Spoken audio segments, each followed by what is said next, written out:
네, 국내 코로나19 확산이 이어지고 있는 가운데 오늘도 전국적으로 확진자는 잇따랐습니다. 이런 가운데 정부가 다음 달 시행하는 새로운 방역 체계, 단계적 일상 회복의 방역 계획을 내일 공개하는데요.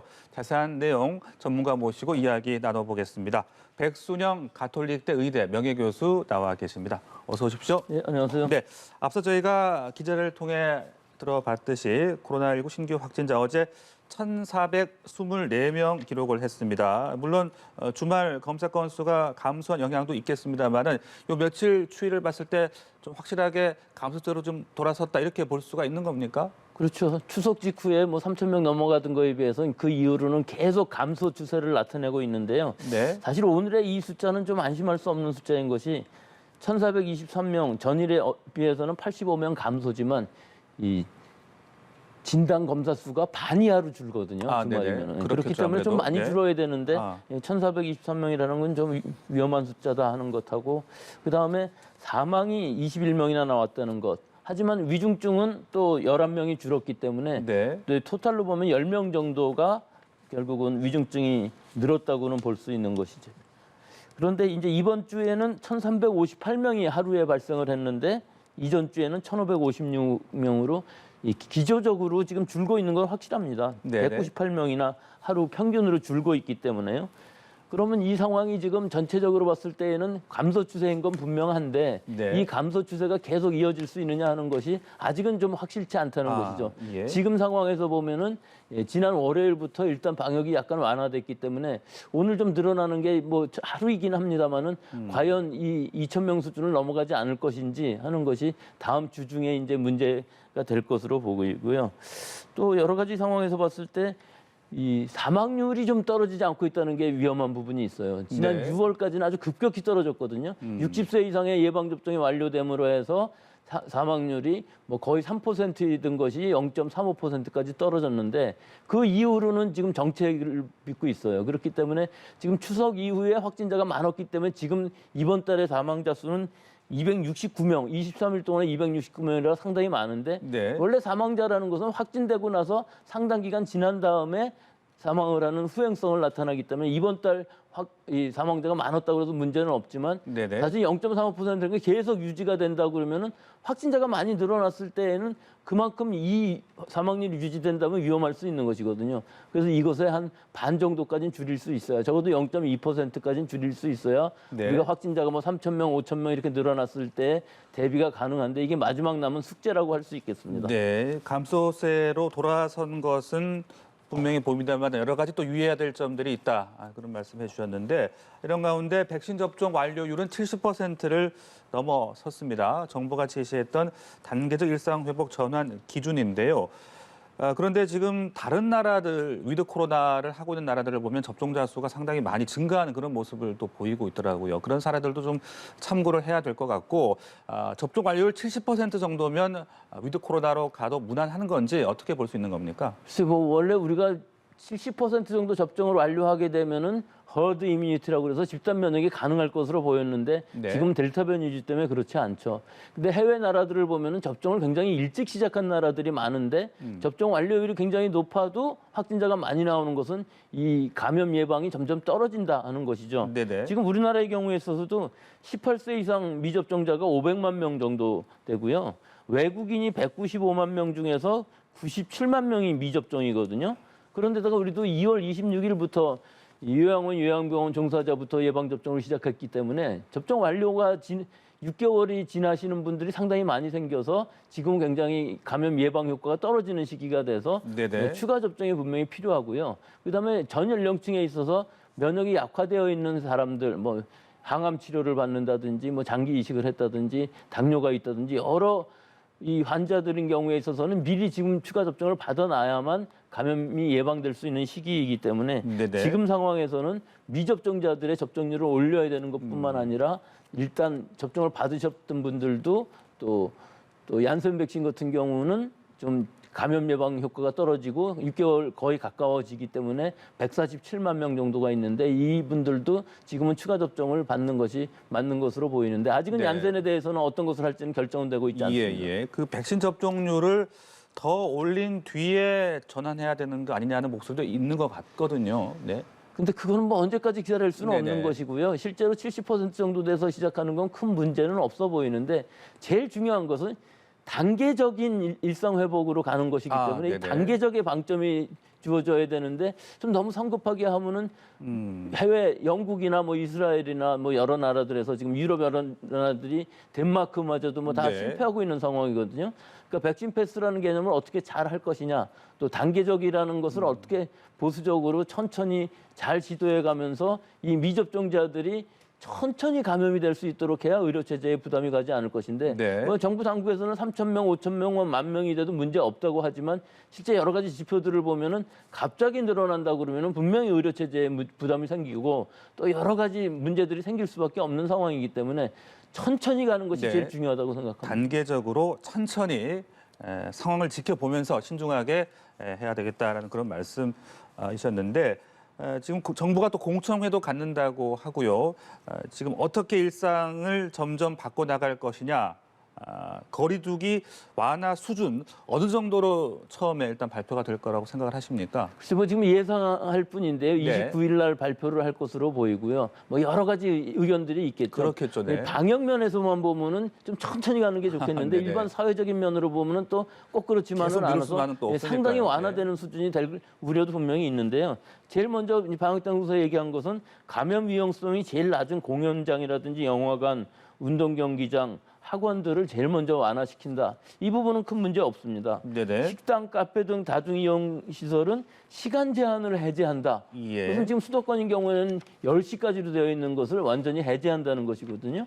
뭐 제 개인적인 생각으로는 12시 정도까지 한번 하는 것이 좋지 않은가 그렇게 생각은 합니다만은 이것은 아마 해제될 것으로 보이고요. 이미 비수도권인 경우에 있어서는 지금 우리 단계로는 3단계인데 12시까지 되어 있는데 그것도 다 해제하는 것으로 보이고요. 제일 마지막으로는 이제 감염 위험성이 제일 높은 지금까지 피해가 제일 컸었던 클럽이라든지 콜라텍, 네. 유흥업소들도 완화는 할 것으로 보이는데 이것은 완전히 완화하는 것은 아니고 예방접종을 받은 사람들이나 PCR 음성 또는 이 감염됐다가 완치되신 분들한 백신 패스 개념을 도입해서 완화할 것으로 보이는데 이것은 조금 천천히 해도 되지 않는가 하는 것이 예. 지난 월요일부터 우리가 방역 완화가 됐기 때문에 이번 주하고 다음 주 정도는 좀 한번 보면서 여러 가지 지표들을 예. 보면서 이 유흥업소는 완화하는 것이 좋을 것으로 보이는데 혹시라도 완화를 하게 될지도 모르겠습니다. 네, 또 클럽 이야기를 하셨으니까 또 이게 이달 말에 헬로윈데이가 또 다가오더라고요. 또 이 오징어 게임 옷을 입고 난 헬로윈데이를 즐기고 싶다 이런 이야기들도 벌써부터 나오고 있던데 클럽이 이 산밀 환경이다 보니까 좀 주의해야 될 점들이 많다 이렇게 볼 수 있는 겁니까?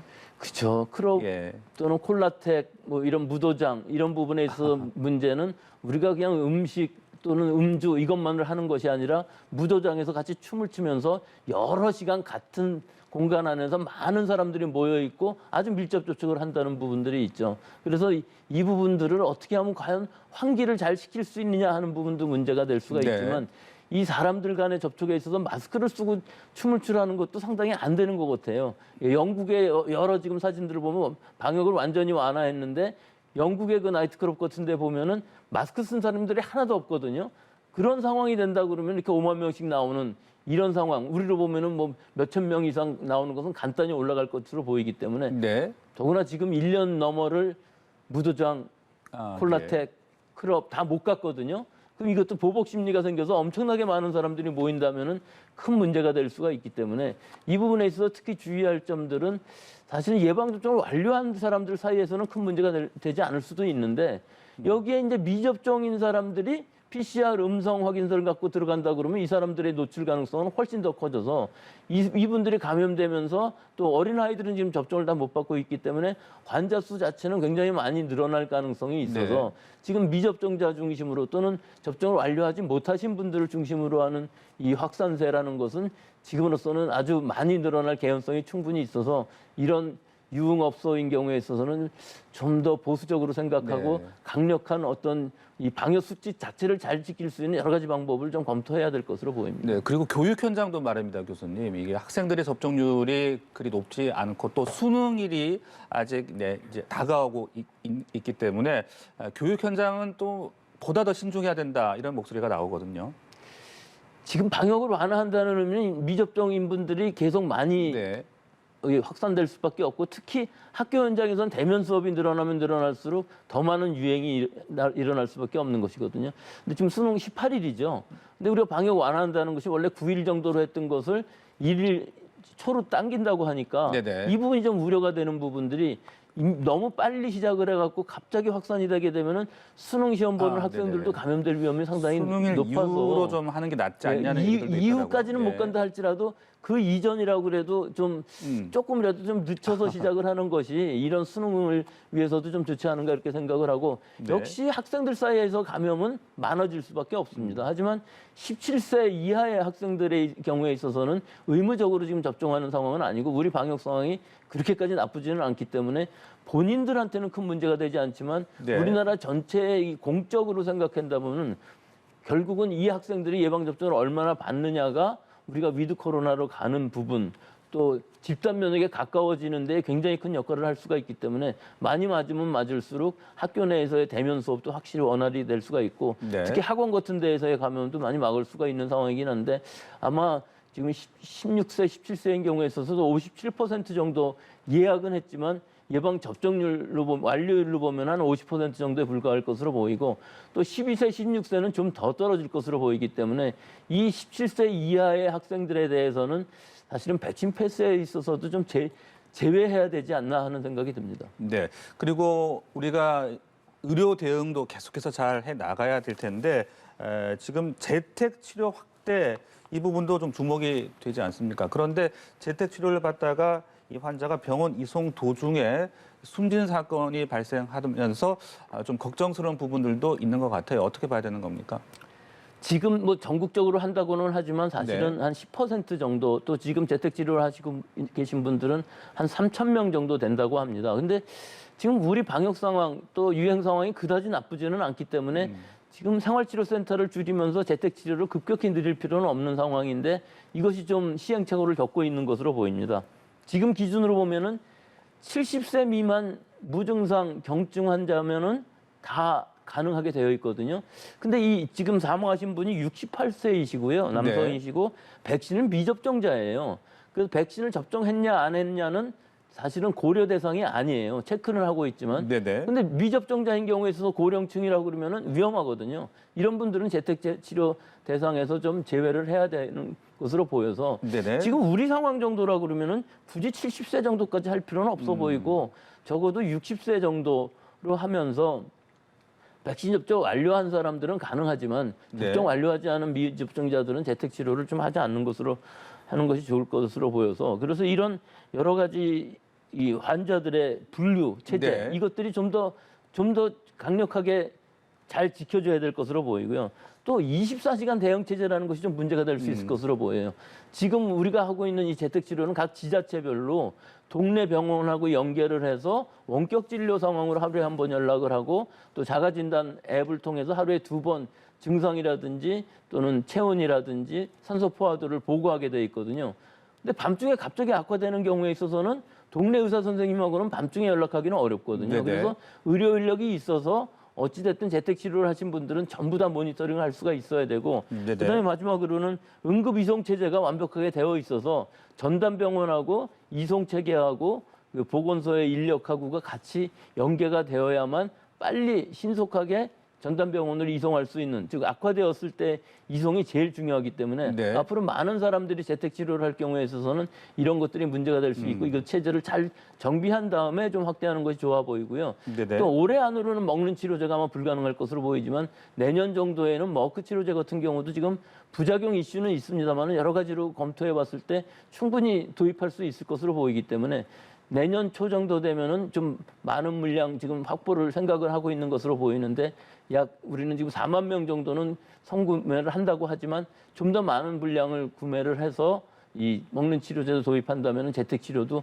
원활히 갈 수 있을 것으로 보입니다. 네, 백신 접종 여부 그리고 여러 가지 현실적인 상황을 잘 고려해야 되겠다 그런 말씀 해주셨고요. 그리고 앞서서 교수님께서 언급을 하셨습니다만 이 부스터 샷에 대한 필요성도 지금 나오고 있습니다. 정부가 곧 발표를 할 예정인데 특히 얀센 백신 접종자에 대한 부스터샷에 대한 필요성이 지금 활발하게 논의가 되고 있어요.